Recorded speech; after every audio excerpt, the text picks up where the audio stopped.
In tonight's program, we step into a minefield. When we investigated the care of transgender people, many reacted harshly and with anger. Others said we had uncovered a major medical scandal. As we continue our investigation, we take a look at a key claim: that young people need fast, irreversible help through sex reassignment surgery, or they will take their own lives. This is the core of a controversial bill. To allow 15-year-olds to have such an operation without parental permission, to save their lives. But is the claim true? In the last decade, referrals to gender reassignment have increased sharply. The majority are young. The healthcare and interest groups have worked for fast tracking. The results for trans women are striking. 6 years after beginning estrogen, a greatly increased risk for blood clots and serious kinds of stroke arise. We hand over the report, published last summer, to Anna Olivekrona. It is the biggest study to date in the United States on transgender people. I absolutely think the results of this study are worrying.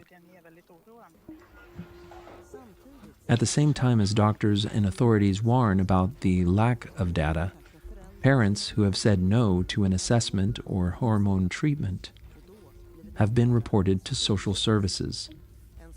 A report of concern can lead to the child being taken into custody, and the Board of Health and Welfare support reports of concern.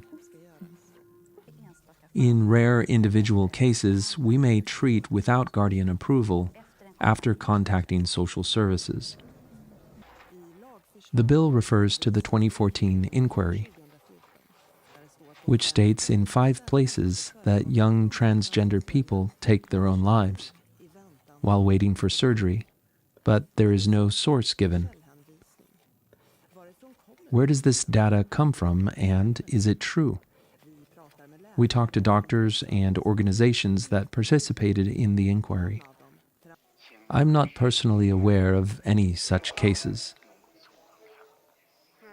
But you know that the inquiry also included special interest organizations, and that may be where the information came from, those organizations. There is a very clear predominance of the female sex, up to 85%, with high psychiatric comorbidity.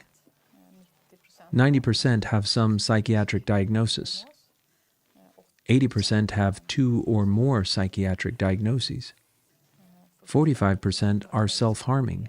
20% have an autism diagnosis. But another 35% had so many symptoms that we wanted to refer them for a full evaluation. Is there anything in this report that even hints that sex reassignment surgery from 15 years of age would reduce the number of suicides? No, we didn't look at that at all.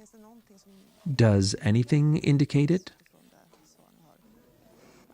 No, we haven't conducted any such analysis.